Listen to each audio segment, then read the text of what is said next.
All right, we're live here at Madco Lab Studios. Yay! Perfect. My name is Val Mohney. I'm the owner and editor of the Huckleberry Press. And again, we're here at Madco Lab Studios. And every week at Madco Lab Studios, we have the Spokane Small Business and Entrepreneurs Group meet, which is where our live studio audience is coming from, which is really exciting. And if you want to find out more about any of the above, you can go to #SpokaneBizClub and find out about it. So I'm excited because we've got a couple of really great people that make a difference here in Spokane. One of whom is Amanda French. Welcome, Amanda. Thank you for having me. Yay! And you can look at me, you can look at the camera, it doesn't really matter. Okay. Yeah. So Amanda is an entrepreneur who started a business called AF, Amanda French, Honest Home Services, right? Yes. Right on. And parenthetically, she's also one of our newest advertisers with the Huckleberry Press, so I'm really excited about that. So we're going to talk to Amanda today about her business. So, Amanda, how did you get started in HVAC? Well, let me start over. What does your business do and how did you get started? So we do commercial and residential HVAC and electrical, and we also have a division that does the rebuild on houses after fire and flood damage. Oh, wow. So, yeah, it seems like an uncommon path. How did you get started on that? Well, I had a lot of other jobs in my youth. I actually went to college, got 2 degrees that I absolutely do not use at all, and got trapped at a desk job. Absolutely hated being trapped there and said, you know what?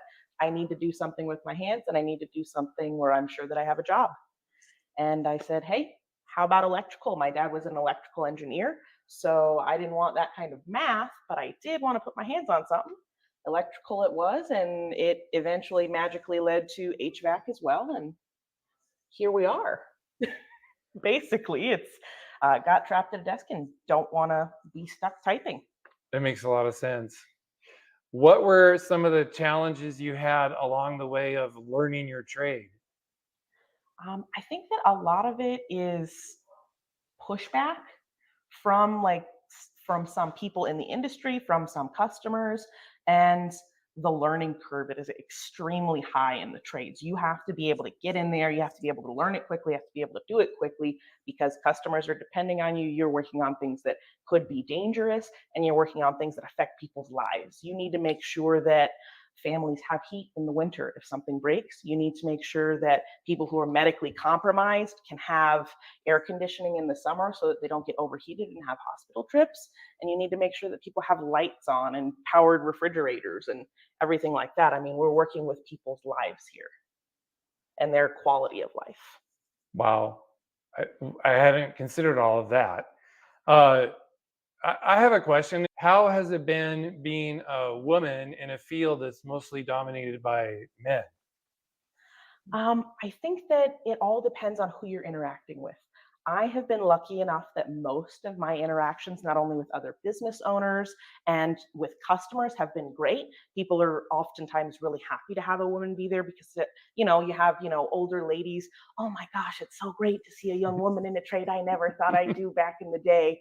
And, people who have gone through issues, maybe like domestic violence and things like that, being able to feel comfortable having a woman come into their home and not be afraid is really, really, really good for people in those sort of environments.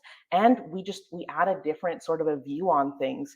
I mean, even to this day, especially to this day with my employees, my guys will call me and I've got the weird idea that they didn't think of. Or, I've got that thought, hey, make sure that you ask them if they're okay with this, make sure that this is happening, that detailed work. It's hard because there are still some people, not as many. It's a very small percentage, but there are some people who, whether it be cultural, whether it be religious, whether it be a personal, they just don't want to see a woman do this, or they're extremely judgy about it. They think that you're going to mess up. They think that you don't know what you're doing. I mean, it expands to everybody, not even if you're a woman in the trade. I know plenty of women who say, I can't take my car to the shop by myself because if I don't go with a man, they're going to try to overcharge me. It's it's getting better and there are a lot less of those issues, but they still exist. And we just have to keep proving to people that we can think just as hard, we can work just as hard, we can do just as many things, and everybody deserves to be respected and treated well and believed in, trust but verify.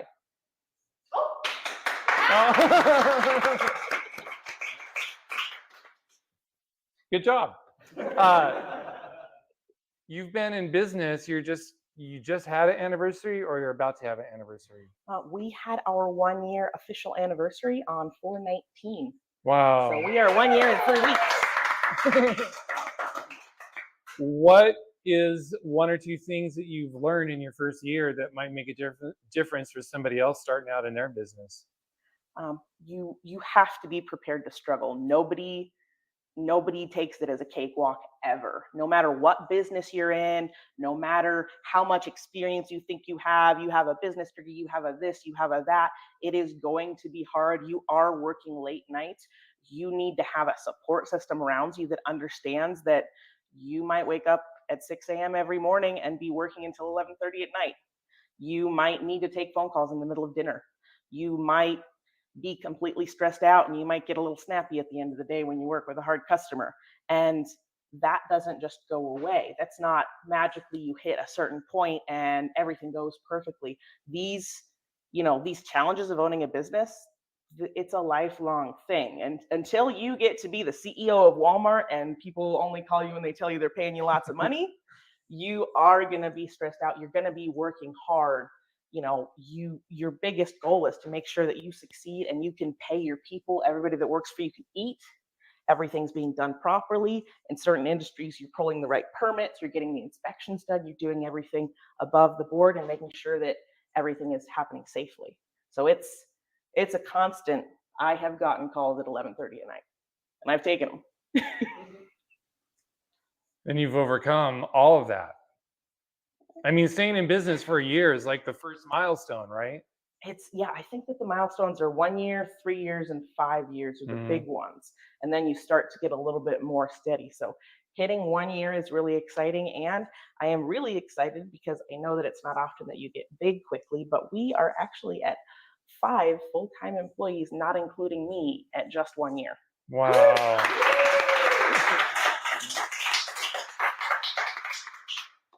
What is some of your favorite work to do? Like, what do you love most about what you do? Um, it's about helping people for me. So one of my degrees that I got was in recreation therapy. I really enjoyed working with veterans, people with PTSD, people with physical disabilities, people with mental disabilities. It's something that I have a passion for. I like to help people. And being able to go into an industry where I can come into somebody's house and comfort them and make sure that they're going to have warmth for the night, make sure that their refrigerator is going to work so that their food will be good in the morning and they can feed their kids. That's the greatest joy for me. And along with that, to be able to teach people like, hey, just so you know, this is what's wrong and this is how you can try to prevent it in the future, or this is how you can catch it early so that it's a cheap bill to fix rather than an expensive one. It's so good to see like the relief on somebody's face. Oh my gosh, this person's actually being honest with me and trying to help me. Yeah. And it's actually a goal that we have with the business that I'm planning on. It's not happening yet because we have to get big enough to support it, but it's actually one of our future goals to start a 501c3 charity associated with the business where we put a portion of each of our sales towards a fund where we can install equipment and do repairs for people in the community for free. Wow. That's awesome. Yes. Wow.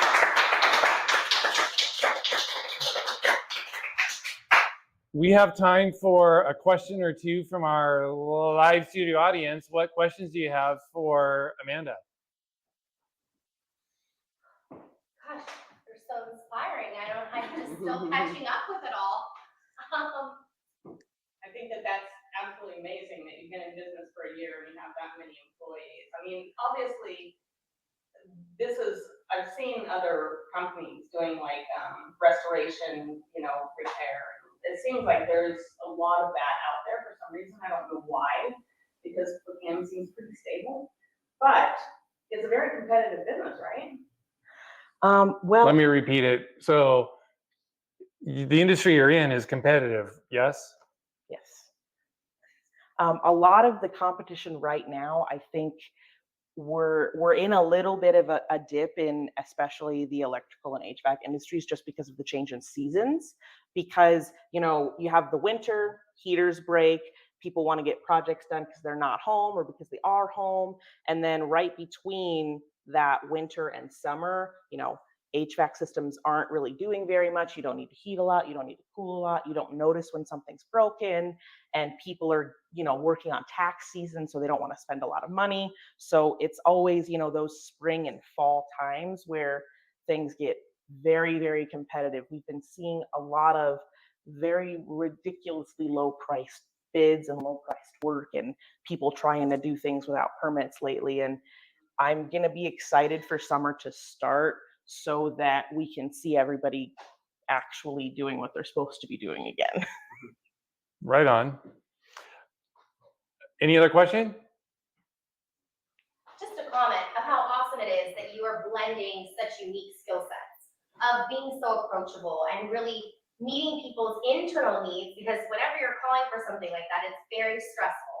And you're really meeting their emotional needs while solving their problem. And I think that's very unique. Right on. And do you happen to have a catchphrase for your business? Well, that depends on a little bit who we're talking to, of course. So it's my biggest thing to be inclusive with everybody and to meet people in their opinions and meet people where they're at. The younger generation and the generations that are a little bit more free thinking really, really enjoy the fact that we are honest AF.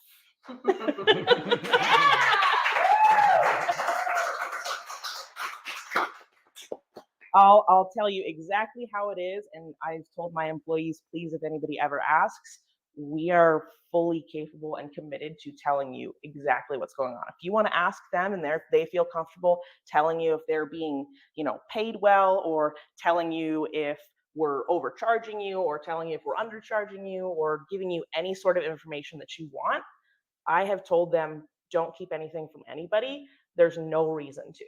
If you're honest, people will trust you, and that's the most important thing. Indeed. Amanda, I acknowledge you for being in business for a year, for being the kind of person who would go into business in the first place. And in particular, where today is concerned, I don't mean to put you on the spot, but I know you had your apprehension about doing an interview with me.